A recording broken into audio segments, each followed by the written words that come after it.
स्वागत है आप सभी का आपके अपने YouTube चैनल मैथ्सवेयर पे। आज बात करते हैं प्रतिशत की। तो प्रतिशत के कुछ कॉन्सेप्ट्स और कुछ ऐसे क्वेश्चंस जो यूपी पैट में इंपॉर्टेंट होने वाले हैं और पूछे जाएंगे। आप देखिएगा कल किस तरीके से पेपर आने वाला है, तो इनको मैच करिएगा, ये सारे क्वेश्चंस उसमें मैच हो जाएंगे। चलिए देखते हैं ये फर्स्ट क्वेश्चन। सबसे पहले जब भी आपको अनुपात में देता है कोई संख्या और उसको प्रतिशत में बदलने के लिए पूछेगा, तो आपको ऐसे सिंपली एक करके क्वेश्चन मार्क लगा देगा आगे और ऑप्शंस में परसेंटेज में वैल्यूज दे देगा। तो हमें इससे समझना होता है कि इस संख्या को हमें प्रतिशत में बदलना है। तो जब भी आपको अनुपात में कोई संख्या देता है उसका मतलब होता है बटे में। तो 5:4 का मतलब होता है 5/4। किसी भी संख्या को प्रतिशत में बदलना है तो 100 से गुणा कर दीजिए और प्रतिशत हटाना है तो 100 से भाग कर दीजिए। बस ये काम करना होता है। अब यहां हमें प्रतिशत लगाना है तो हम 100 से गुणा कर देंगे। तो हमने इसको काटा तो 25 25 पंजे 125।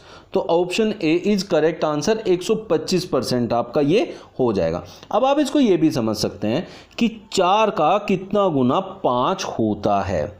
देखिए 4 का सवा गुना 5 होता है। तो सवा गुना मतलब 125%, 1.5 गुना मतलब 150%, 1 गुना मतलब 100%, 2 गुना मतलब 200%, 2.5 गुना मतलब 250%। तो यहां तक सवा गुना, तो ये हो गया आपका सवा मतलब 125%। अगर ये संख्या आपकी 4 से छोटी होती फिर 100 से कम प्रतिशत होता, 4 होती तो 100% होता और 4 से बड़ी है तो ये प्रतिशत आपका 100 से बड़ा हो जाएगा, जैसे कि यहाँ 125% हो गया है। किसी संख्या का 40% बराबर है 12.8 के, वह संख्या क्या है? देखिए इसके दो तरीके हैं, दोनों में से आप कोई सा भी जो आपको आसान लगेगा वो अप्लाई कर सकते हैं। मैं दोनों आपको समझा रहा हूं। पहला है कि 40% आपसे दिया है 12.8। अब आपसे पूछा है संख्या क्या है। संख्या अपना खुद का 100% होती है हमेशा। तो 100% होने का क्या मतलब होता है? 100% होने का मतलब है कि यहां अगर वो 40% दी है तो हमें उसको बनाना है 100%। तो 40 से हम 100 उसको कैसे बना सकते हैं वो हमें देखना है। तो 40 से 100 बनाएंगे, 40 से 100, 40 का कितना गुना 100 होता है वो हमें देखना है। 40 का 2.5 गुना 100 होता है, तो इसमें 2.5 की मल्टीप्लाई कर देंगे। 40 दूनी 80 और उसका आधा 100 होता है, तो इसमें 2.5 की मल्टीप्लाई हुई, तो इधर भी 2.5 की ही मल्टीप्लाई हो जाएगी। अब 2.5 की मल्टीप्लाई करेंगे तो 2.5 की मल्टीप्लाई करने का मतलब है 12.8 का 2.5 गुना होता है 32। तो वो पूरी संख्या जो है वो 32 है। अब आप ये देखिए मैंने यहाँ 2.5 गुना कैसे किया। सबसे पहले मैंने इसका 2 गुना किया। 2 गुना होने में 12 दूनी 24 और 8 दूनी 16, 25.6 बन गया। फिर इसका आधा, 2.5 गुने का मतलब होता है 2 गुना और आधा, तो मतलब 6.4 हो जाएगा। तो 6 और 4 10, 6 5 11 और 1 12, 32। इस तरीके से मैंने इसका 2.5 गुना किया। आप भी ऐसे कर सकते हैं, नहीं तो सीधा मल्टीप्लाई कर लीजिए जैसे आपको आसान लगे। फिर इसमें एक तरीका और होता है, जब भी आपको 12.8 जैसे यहाँ पर दिया और इंटू 25 दिया है तो आप इस संख्या को 4 से भाग करके 2 जीरो लगा सकते हैं, क्योंकि 25 से गुना कर रहे हैं।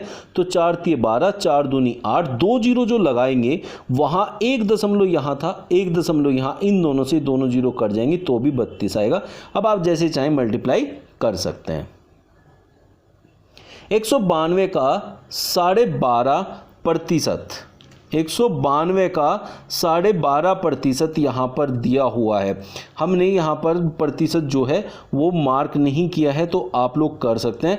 तो ये हो जाएगा 192 का 12.5%, यहाँ पे आप प्रतिशत ले सकते हैं, बराबर x का 50%। तो यहाँ x की वैल्यू आपको फाइंड करनी है। जब भी आपको दोनों तरफ प्रतिशत दिया होता है और बीच में यहाँ गुणा के साइन होते हैं, क्योंकि का मतलब होता है गुणा, प्लस माइनस अगर नहीं दिया है तो आप सीधे सीधे प्रतिशत से प्रतिशत को काट सकते हैं, ये आप कर सकते हैं।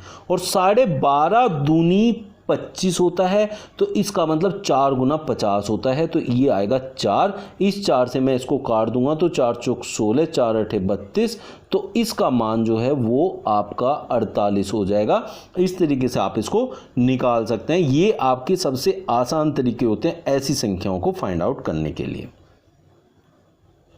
90 का कितने प्रतिशत 240 होगा?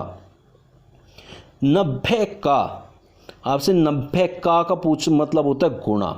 कितने प्रतिशत, प्रतिशत का मतलब है मान लिया x प्रतिशत, तो बटे में 100 बराबर 240। अब ये होता है इसको लिखने का तरीका, लेकिन मैं आपको ये समझाता हूँ कि अगर इतना होगा या इतना आएगा, ऐसे अगर इधर वाली संख्या देता है तो आपको हमेशा इस संख्या में 100 की मल्टीप्लाई करनी है, और इधर जो संख्या दे रखी है, चाहे ये संख्या दे रखी हो चाहे प्रतिशत वाली दे रखी हो, उससे इसको भाग कर देंगे तो आपका हमेशा आंसर आ जाएगा। यहाँ भी वही होने वाला है, 100 की गुणा 90 से भाग, तो इतना लिखने की ज़रूरत नहीं पड़ेगी।